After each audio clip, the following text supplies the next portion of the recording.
여름 휴가철 강가에 텐트를 치고 야영을 하는 사람들 보게 됩니다. 차를 타고 지나가면 요즘도 그런 모습이 보여요. 특히 야영을 할 때 일기예보에 주의를 기울여야 합니다. 비가 올 거라고 하면 텐트를 안전한 곳으로 미리 옮겨놔야 돼요. 비가 오면 강물이 불어나는 거 아주 삽시간이죠. 상류의 댐에서 방류를 할 경우 그 물길은 아무리 수영을 잘해도 또 힘이 장사라도 감당할 수가 없습니다. 저 멀리 서서히 다가오는 듯이 보이는 그런 강물도 아주 생각보다 빠릅니다. 금방 다가와서 덮치게 되죠. 청년 때 제가 한탄강에서 좀 급류를 경험한 적이 있습니다. 그래서 조금 이 강물의 위력을 알고 있습니다. 하나님의 심판이 더디게 다가오는 것 같이 보일 때가 있습니다. 그러나 심판이 닥칠 때 그것은 급히 흐르는 강물같이 순식간에 우리들에게 다다릅니다. 하나님의 심판은 우리가 이제 그 심판이란 말을 들을 때 굉장히 부정적으로 느껴져요. 심판하면 무섭잖아요. 그런데 사실 심판 그 자체는 중립적인 거예요. 그러니까 심판하는 날은 상 받는 날이에요. 그런데 어떤 사람은 벌 받는 날이죠. 그래서 이제 벌 받는 사람은 두려운 날이에요. 막 떨리는 날이고, 상 받는 날은 기쁨의 날이겠죠. 그래서 이제 심판 그 자체를 부정적으로 우리가 생각해서는 안 되는 거죠. 그래서 하나님께서 심판하실 때 악인은 벌을 받게 됩니다. 그리고 의인은 상을 받게 돼요. 구원과 회복을 얻게 되는데요. 우리가 그동안 많이 살펴보았듯이 성경에서 악인과 의인의 기준이 뭡니까? 바로 하나님을 믿느냐 안 믿느냐 하는 거예요. 그러니까 의인은 자기 자신의 부족함을 알고 항상 자기 자신을 살피면서 하나님 없인 내 살 수 없습니다. 설 수 없습니다. 하나님 나를 붙잡아 주세요. 하나님을 이렇게 바라보면서 믿는 사람을 성경에서는 의인이라 합니다. 반대로 악인은 자기의 허물과 죄를 잘 알지 못해요. 또 일부러 그것을 바라보지 않으려 합니다. 자기가 의롭다고 생각을 해요. 그래서 회개도 하지 않죠. 하나님을 찾지도 않죠. 결국 하나님을 믿지 않습니다. 성경에서 말하는 이 악인은 하나님을 온전히 인정하고 믿지 않는 사람이죠.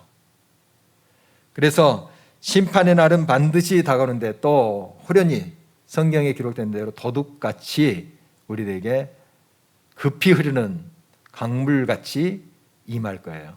그때 하나님을 신실히 믿고 하나님을 바라보는 자는 구원을 얻게 되고 하나님을 바라보지 않고 믿지 않는 자는 심판의 형벌을 받게 되는 것이죠. 너무 우리가 분명히 잘 알고 있는 그런 말씀입니다. 우리 앞에 닥치는 환난이나 혼란이 모두 우리의 죄악과 허물로 인한 것은 아닙니다. 그러나 많은 부분 그럴 개연성이 있다는 것을 인정하고 자기를 먼저 살펴보는 것이 참 중요해요. 무슨 어려움이 있을 때, 문제가 생겼을 때 나 자신을 먼저 살펴보는 자세가 요청됩니다. 유다 백성에게 닥쳤던 바벨론의 고통은 그들의 죄악과 허물 때문이었습니다. 이것은 이사야를 비롯한 선지자들이 정확하게 지적하면서 회개를 촉구하는 모습을 봐도 알 수가 있습니다.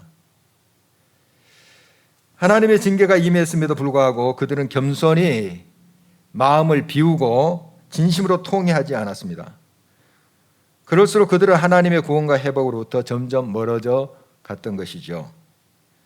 그래도 소망이 있었던 것은 그들 중에 깨어있는 자들이 있었습니다. 그들은 백성의 죄악을 자기의 것으로 고백하면서 하나님을 전심으로 찾았던 사람들입니다. 오늘 본문에도 보면 우리의 죄악, 우리의 허물, 하면서 고백을 합니다. 저 사람들, 저 백성들은 죄를 지었지만 나는 그렇지 않습니다. 이게 아니고요. 자기를 포함시켜요. 이런 이제 모습으로 하나님 앞에 부르짖는 깨어있는 종들의 모습을 보게 됩니다. 그들은 현실을 직시하고 있죠. 본문 11절입니다. 우리가 곰같이 부르짖으며 비둘기같이 슬피 울며 정의를 바라나 없고 구원을 바라나 우리에게서 멀도다. 간절한 부르짖음에도 불구하고 현실은 공의와 구원에서 멀어 있었습니다. 하나님은 그의 백성의 회복과 구원을 원하시죠. 하나님이 자기 자녀가 고통 속에 있는 것을 좋아하시겠습니까? 여호와의 손이 짧아 그들을 구원하지 못하심도 아닙니다. 귀가 어두워서 그들의 부르짖음을 듣지 못하신 것도 아니에요. 오직 그 백성의 죄악과 허물이 하나님과 그들 사이를 갈라놓은 거죠. 그러니까 하나님이 응답을 하고 하나님 역사하고 싶어도 이 백성의 죄악이 하나님과 그들 사이를 가로막고 있는 거예요. 백성들의 죄악 때문에 더 그들이 고통 속에, 그 환난 속에 빠질 수밖에 없는 것을 말하고 있습니다. 깨어 기도했던 하나님의 종들은 그 실상을 파악하고 있었습니다.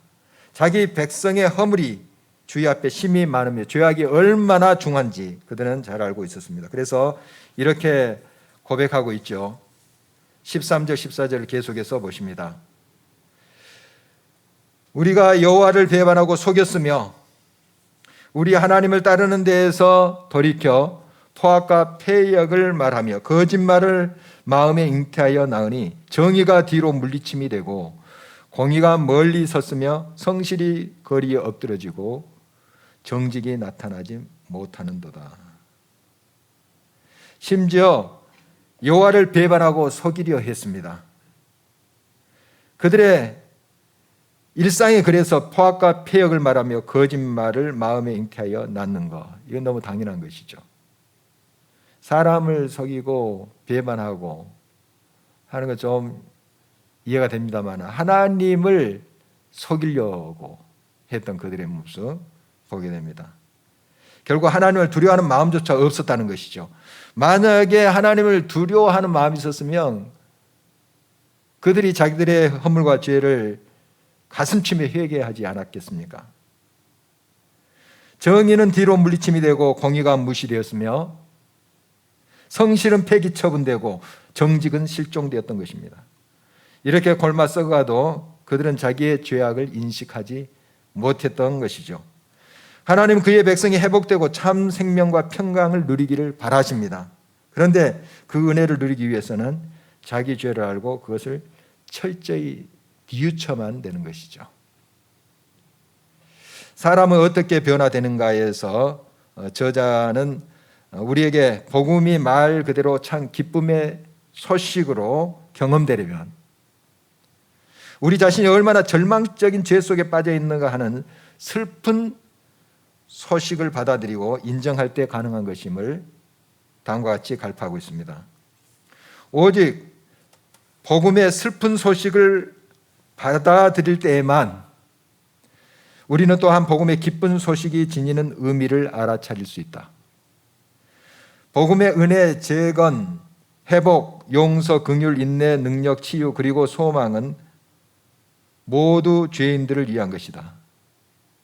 이 모두는 스스로에게 문제가 있음을 인정하고 상황이 절망적임을 깨달을 때야 비로소 우리 자신에게 의미 있는 선물이 된다. 하나님께서는 구원과 회복의 선물을 준비하셨습니다. 포장까지 하셔가지고 우리에게 안겨줄 준비를 다 하고 계세요. 그런데 우리의 손을 펴지도 않고 씻지도 않습니다. 더러운 손 그대로 어떻게 그 귀한 선물을 받을 수 있겠습니까? 씻으라는 거예요. 그게 바로 회개입니다. 하나님 다 준비하고 계세요. 하나님의 자녀들이 고통받고 그 고난 속에 있는 것을 하나님이 좋아하실 리가 어디 있겠어요? 회복되고 참된 행복과 기쁨 속에 하나님을 찬양하고 살기를 원하시지 않겠습니까? 그런 회복과 구원의 선물 보따리를 다 준비하시고 예비하시고 주려고 하는데 준비가 안 된 거예요. 하나님 앞에 겸손히 손을 내밀고 회개하지 않는 것입니다. 세상 사람들은 우리 크리스찬들이 자신을 죄인이라 하면서 눈물 흘리며 기도하고 찬양하는 것을 잘 이해를 못합니다. 초등학교 학생들조차도 정말 은혜를 경험하면서 막 자기가 죄인이다 하고 막 고백하는 모습 우리 여름 성리학교 때 보게 돼요. 얼마나 죄가 그렇게 많았으면 저럴까 이런 생각을 하게 되는데, 사실 하나님의 임재 앞에 그 빛에 가면 자기가 죄인인 것을 깨달을 수밖에 없어요. 깨달을 수밖에 없어요. 어둠 속에 있을 때 보이지 않는 것이 막 보이거든요. 흉악한 것들이. 그래서 하나님을 경외하고 하나님 앞에 가까이 가는 자는 자기가 죄인인 것을 알아요. 그래서 고백하게 되죠. 그리고 하나님의 은혜를 그 정결케 된 손으로 받는 거예요.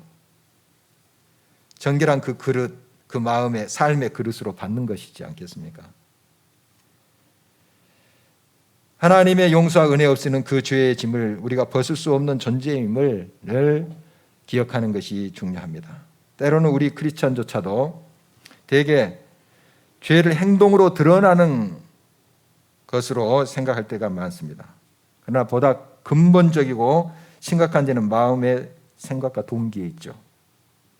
외양으로는 신실한 크리스천으로 보이나 그 마음에 또 그 인격에 거짓과 헛된 속임수가 가득 차 있는 경우도 있습니다.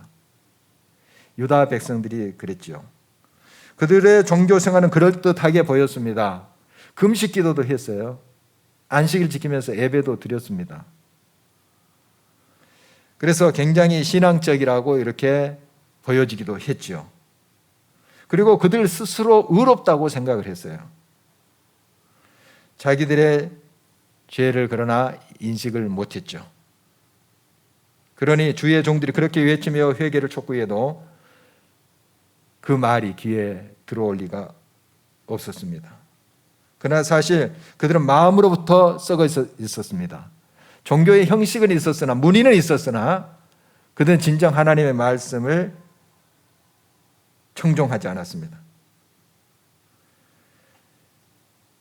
그들 중에 자기의 죄를 인식하는 자들도 있었어요. 유다 백성들 중에 깨닫고 돌아오는 자 있었어요. 그러나 오히려 그들을 멸시하고 그들이 탈취를 당하고 억울함을 당하게 했던 것이죠. 하나님께서는 이렇게 정의가 실종된 모습을 기뻐하시지 않습니다. 반드시 정의를 세우며 썩은 것을 도려내십니다. 그래야만이 진정으로 회복과 구원이 가능하기 때문입니다. 하나님이 자기 백성을 징계하시고 때리실 때 마음이 기쁘시겠습니까? 그러나 그렇게 징계하고 때려서 회개의 기회를 주실 때 그때 돌아서고 하나님 앞에 오기를 원하시는 거죠. 진정으로 하나님 앞에 바로 서기를 원하시는 거죠. 그룹법 문제가 아직 깔끔하게 정리되지 않았습니다. 상처받은 아동과 청소년을 돕고자 했던 순수한 성도들의 마음에 큰 상처와 고통을 주었던 A와 B씨는 지난주 노예로부터 목사 면직과 출교 처분을 받았습니다. 자기들의 잘못과 죄를 인정하거나 뉘우치지 않아 노예로부터 가장 강력한 권징이 내려진 것입니다. 하나님의 정의가 세워진 것이지만 한편으로는 마음이 씁쓸합니다.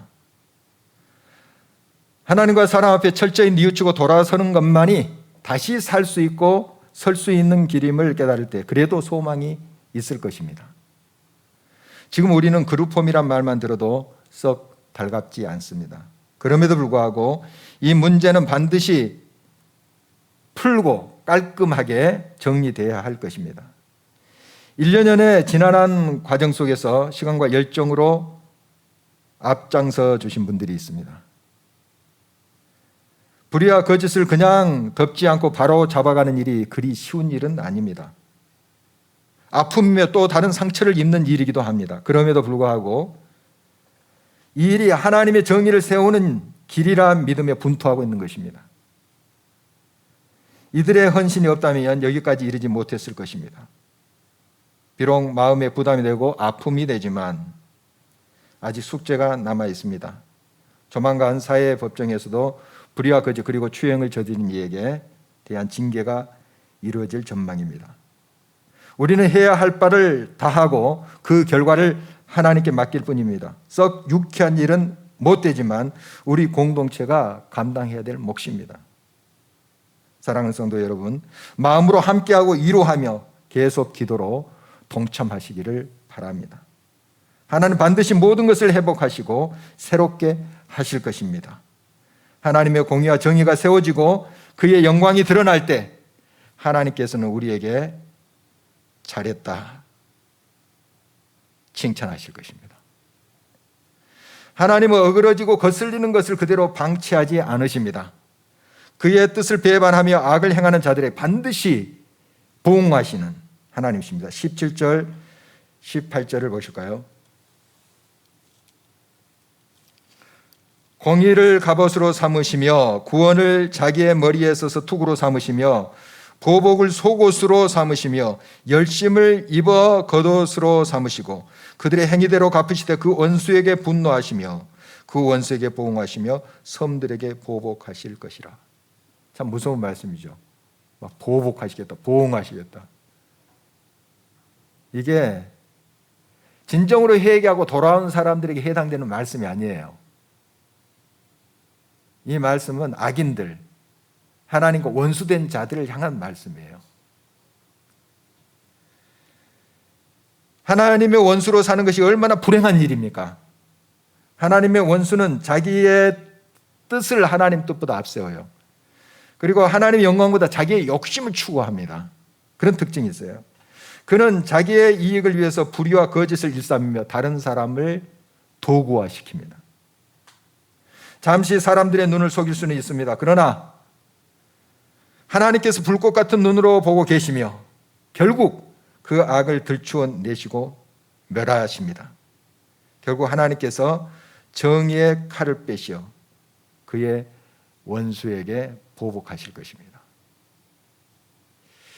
세계 제2차 대전 후 프랑스 드골 정부에서 파리시 경찰국장 그리고 지스카르 데스탱 정부에서 예산 장관을 역임하면서 탄탄대로를 달렸던 모리스 파퐁이라는 인물이 있습니다. 그는 제2차 세계대전 중에 독일의 나치에 협력했다는 의혹이 언론에 보도되었지만 거짓말과 집요한 법적인 방어로 버티다가 그의 과거가 낱낱이 밝혀진 후 구속이 되었습니다. 파퐁은 나치가 기승을 부릴 때 프랑스 보르도시의 제2인자였습니다. 치안 담당관이었습니다. 1670명의 유대인들을 강제 수용소, 그 별명이 멸절 수용소라 하더라고요. 그것을 보낸 장본입니다. 그 중에 어린이들이 223명이나 있어요. 그 어린이들이 무슨 죄가 있어요? 그 흉악한 것으로 보냈던 이 악행을 저질렀던 그런 사람이죠.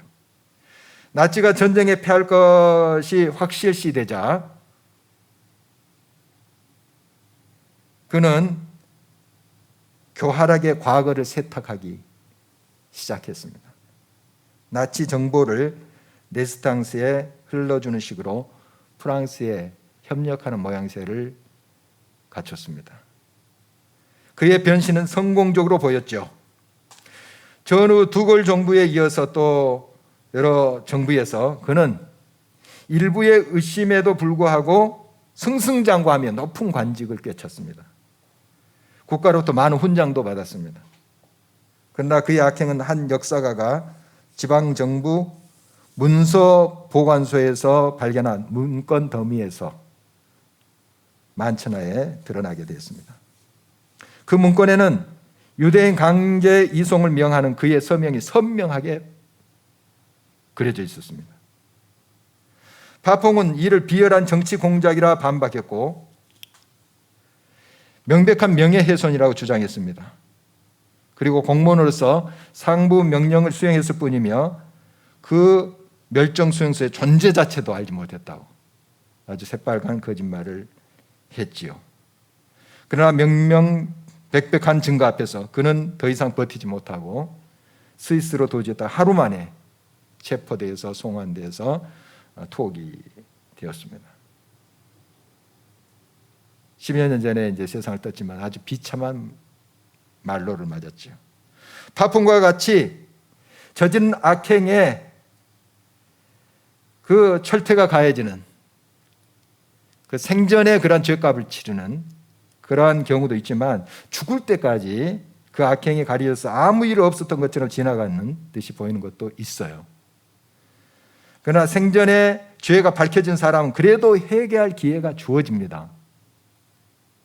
그러나 회개할 기회조차 얻지 못한 자는 죽은 후 영원히 다가오는 지옥 형벌이 기다리고 있다는 사실을 기억해야 됩니다. 그래서 생전에 죄가 드러나지 않았다고 좋아할 일이 결코 아닌 것이죠. 하나님은 급히 흐르는 강물같이 우리의 삶과 역사의 현장에 호련히 임할 것입니다. 악인은 심판을 받게 되고 죄가를 떠나는 의인은 구원과 회복을 얻게 될 것입니다. 19절, 20절을 주목하십니다. 서쪽에서 여호와의 이름을 두려워하겠고 해 돋는 쪽에서 그의 영광을 두려워할 것은 여호와께서 그 기운에 몰려 급히 흐르는 강물같이 오실 것이미로다. 여호와의 말씀이니라. 구속자가 시온에 임하여 야곱의 자손 가운데서 죄과를 떠나는 자에게 임하리라. 하나님의 심판이 급히 흐르는 강물같이 임한대요. 빨리 있는 것 같지만 그게 한번 다가올 때는 그냥 삽시간입니다. 확 밀려요. 그때 뭐 준비하고 어떻게 하겠다? 안 돼요. 안 됩니다. 그럴 시간이 없어요. 아니, 그럴 수도 없어요. 순식간에 옵니다.